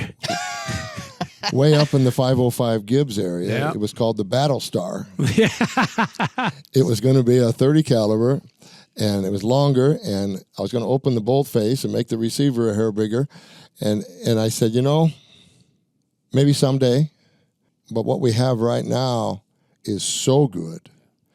I don't see any reason to make the rifle bigger, heavier, cartridge bigger and longer to burn more powder. The powders have gotten so good, and this new 110 grain hypersonic load has pushed the envelope so far ahead. I just don't see a need for a bigger case. I understand. It's that'd be like kind of growth for the sake of growth without Yeah. What are we doing? tangible result, or it's not solving a problem necessarily. We've got the problem solver right here. Right. Well, we got a couple of problem solvers. We had talked on the first production that we had done about bullet offerings at the time of your introduction of like the 2000 series guns, and there wasn't a lot out there for the shooter at the time, from a high speed, low drag projectile. You've addressed that. We've got a 212 grain offering on the table. So you want to talk about a long range solution. The BC's over 6. You're moving that at an extraordinary velocity. Nothing touches it in the 30 caliber pallet. Nothing you can buy right now comes even close to what you've got going on there. Your 168 load, tried and true Sierra Match King.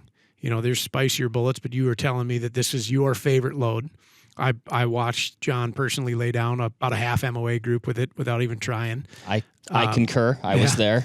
And classic bullet, great performance. You've hunted this all over North America. That's still a tried and true. As bullets get better, they're only going to elevate your cartridge performance, I suppose, right? We would think that would be logical.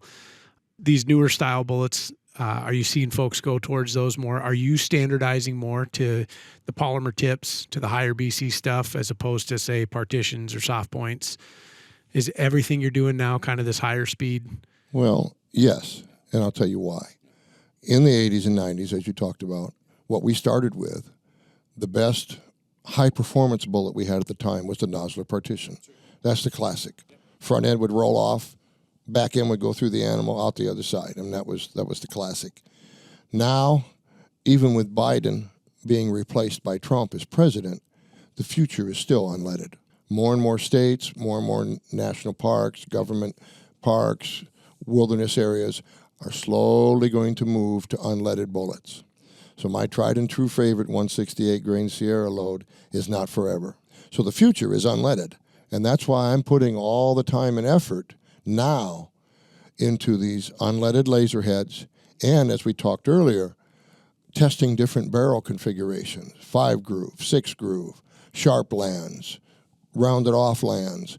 I'm working on that and testing one barrel after another so I can optimize not only the unleaded bullets, but the high-speed unleaded bullets. Sure.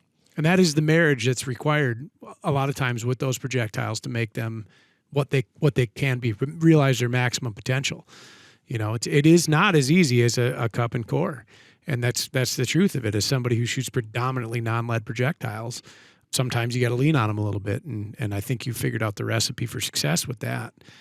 So that's interesting, and I think really good feedback, really good thought process. And I like that you're looking 4 years from now, 4 years from then, and 4 years from then to what is it for the American shooter. And we're solving that puzzle. I mean, to have a 110 grain projectile, unleaded, 50 state legal, well over 4,100 feet a second, with half, 3/4, 1 MOA accuracy, certainly out to 300. I'll be testing it on Saturday at 1,000.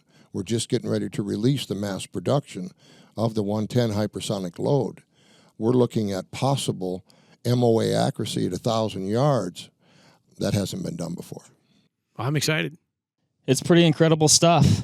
I mean, the old adage that speed kills, there is some truth to that, Ryan. And when you're talking about, getting reliable expansion at distance with, a monolithic, copper or gilding metal concept type bullet, sometimes they require a little more gas, Yeah. And so if you want to use that bullet and get the performance that you want at distance, you gotta have a little giddy up behind it. Even in a higher mass projectile in a copper, you're going to see a BC deficiency in comparison to a comparably weighted cup and core. So or you're going to get absurd in projectile length, and you're going to have other challenges that you're going to run into, internal box magazine length or detachable box magazine length. And so your option is go down in mass, go up in velocity, overcome the challenges that a deficient ballistic coefficient gives you, and do it with velocity, do it with speed, which you have, man. That was cool. 4,000 plus change. I guarantee you that was the highest speed that chronograph ever registered in its life. So that was pretty neat to see a 4 in front of the MV designation. I'm just looking at this chart here. I mean, pretty, and that 110. Do I have this right, John? Am I looking at the right line here? Mm-hmm. I think so. The 110 at 500 yards. At 500 with a 300-yard zero, 14.9 inches of drop. Yeah, to 500. Yeah. Just over a foot. So without dialing, with just like range 500, you're holding in space a little bit over the back, letting it rip. Oh, something to be said for that. And on that chart, you'll notice that that's the flattest shooting cartridge in the line. And that's what excited me even more about the new hypersonic load, is exactly what you just talked about. Sight in dead on at 300. It's no more than 2 inches high anywhere in between 0 and 300. And 6 inches over the back of anything at 500 yards, you're right in. Yeah. And you're holding for a hair at 4. Yep. That's it. And really in the field, even when you have as much practice as I have had, I don't like it past 500. I want to get them in closer. Then they're chip shots. I like a chip shot. That coos deer that I shot at 810 yards. That's what I wanted to ask about, the longest shot you've taken on game. That's the longest shot on a game animal I ever made, and it was a very special circumstance on a very special deer. The buck was following the doe. He's 810 yards out. The Mexican guide I was with, east of Hermosillo, in the mountains, spotted it. I got on it. I got on it the first time, and I was swinging slowly with it, and the bipod fell off the rock. So I had to reacquire the deer. I didn't find the buck. I found the doe, and I knew he was with her. So I got on the doe and got the bipod set back up on the rock and got back in there and got scope turned back up to big power. And she walked into an opening, and she walked through an opening, and I got on it, and the Mexican guide was above me with a spotting scope on the deer, and I'm on it. And that buck walked into that opening, and right in the middle of the opening, he stopped. I had that force mill dot right up on his chest, and I squeezed that trigger, and the Mexican guide said he saw that bullet go all the way to that deer and hit him right in the chest. That's the longest shot I ever made in a game animal in the field. Yep. Incredible. And how far was that? 810 yards. And the cartridge was the Warbird with the 168 grain Sierra. Okay. Yep. The old standby. Old standby. And when you told me, I forget the year, what was the year you worked that load up? 1996. Yep. Was the first time. Yep. And it was always been accurate. And I've always used NP3 lubricant on the bullet, on the Sierra. And that allowed me to use a little faster powder than anybody would ever think is used in a cartridge this big. Everybody thinks of Retumbo and Reloader 25 and all those real slow-burning powders. I use a much faster burning powder in that particular load. Download the pressure just a hair, but that thing is deadly accurate. Mm-hmm. We were talking earlier about, hunting, and I tell you what, in my opinion, nothing will make you need or appreciate having the capability for long-range precision in a hunting scenario more than coos deer hunting. And, I mean, John, you have a lot more experience doing it than I do, but what you mentioned concurred with my experience, where you're not oftentimes, not impossible. I know people do it. I'm sure it's been done millions of times. But all my glassing is cross canyon, and you're going to be shooting across the canyon too. And you were kind of you kind of echoed that. I was like, okay, well, I guess I was doing something right. But yeah, maybe talk a little bit. You're from or you live in Arizona. Talk a little bit about coos deer hunting specifically. Well, coos deer hunting has been called the poor man's sheep hunt, and it's kind of like that. If you've ever hunted dolls or stones in Canada, hunting coos deer is very similar. But yeah, you're generally always shooting across canyon. Why? Because that's when you can see them. Okay, they're small. They hide in all that brushy cactus, and you can't be on the same side hill and get a look at them as they bolt off with their tail in the air. So you're sitting down, you're glassing for hours on end until you find your animal. And it's always across the canyon because that's where you can see them. And so you have to have the correct range. Wind always blows through canyons. That's the nature of wind. And I think you touched on that earlier today. Across that canyon, you have to remember, just because you've got a wind gauge in your hand, or you look at the grass on the other side of the canyon to make sure it's still blowing the same way, what's the wind like over the top of that canyon when you're hundreds of feet above the ground? Because the bullet doesn't go straight to the deer, it goes way up here and then comes down. So that's why when I'm shooting cross canyon, whatever windage hold I calculate, I add a few inches to it because of that over the canyon shot. But yeah, we've shot coos deer all over Mexico and southern Arizona. It is one of the best hunts you'll ever be on in your life. And I've shot a lot of coos deer, but it's not always easy to hit them. You get them below 300 yards, now we're back to that chip shot again.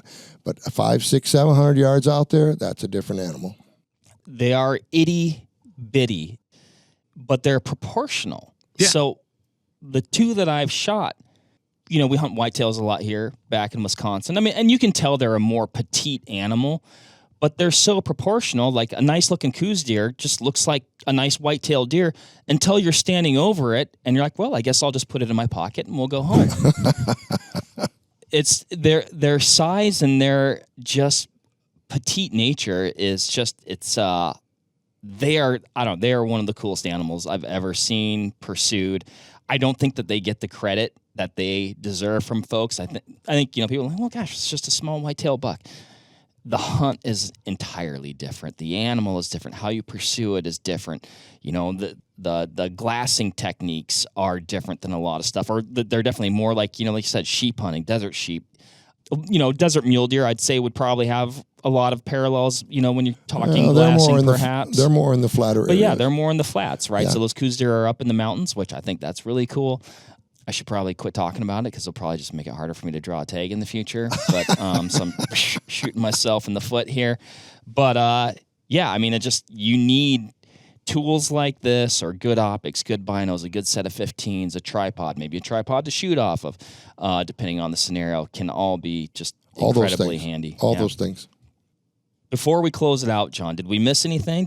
Was there anything else that you wanted to cover? I mean, before the podcast, and I apologize, because just in our conversations, I felt like we recorded like 10 podcasts this morning. I was like, oh my gosh, we should have just like mic'd up and just been recording because, John, you're just a wealth of knowledge, just really, really cool stories.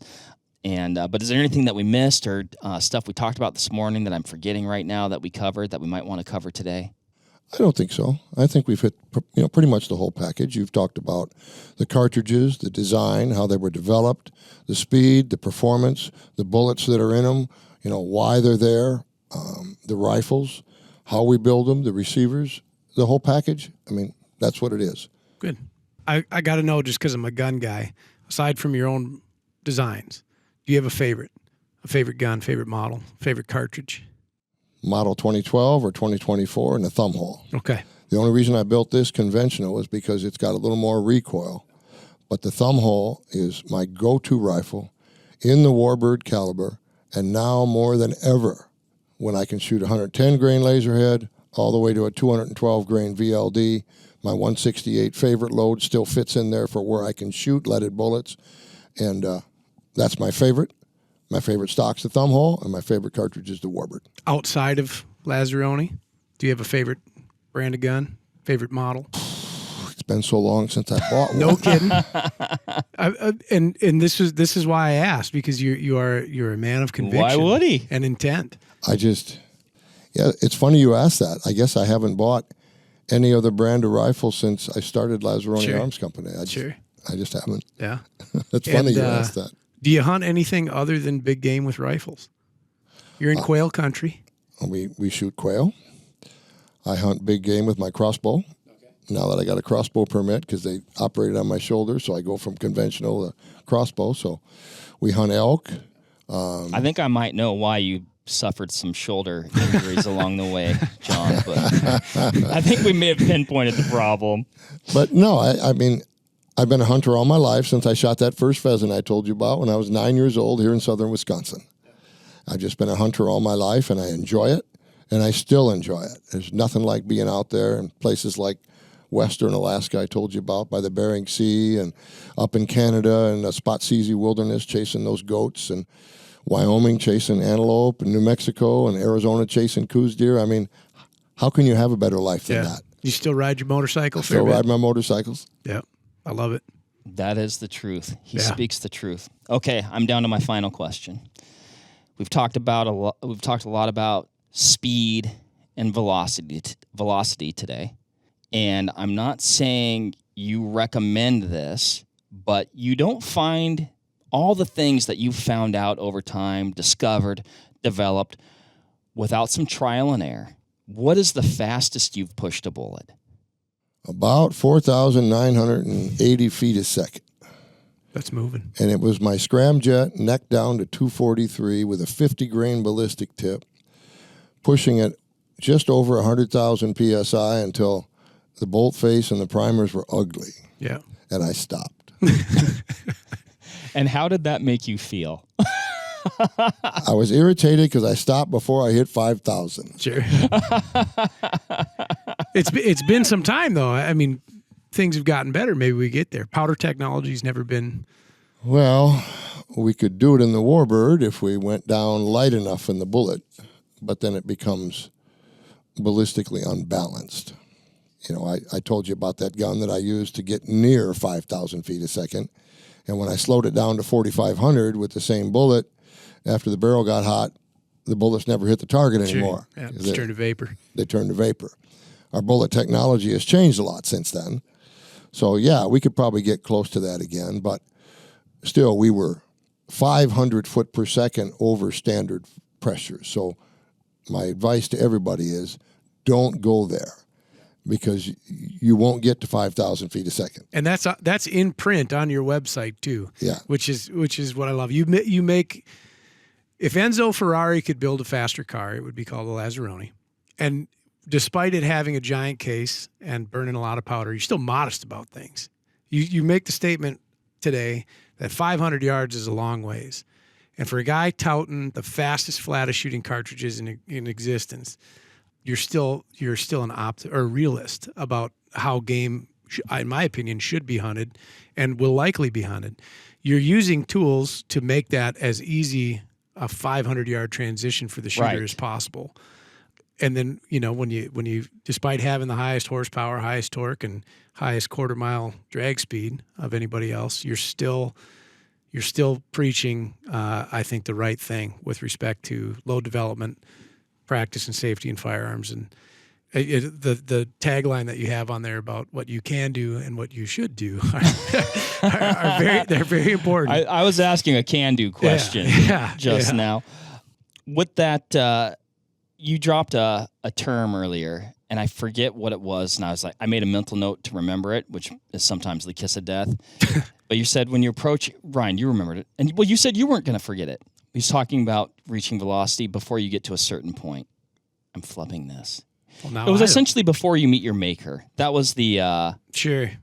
I think you get to a point where, like I said before, when the perforated primer is falling in the mag box and the bolt face is ugly and half the metals go into the ejection pinhole, it might be time to stop. Yeah.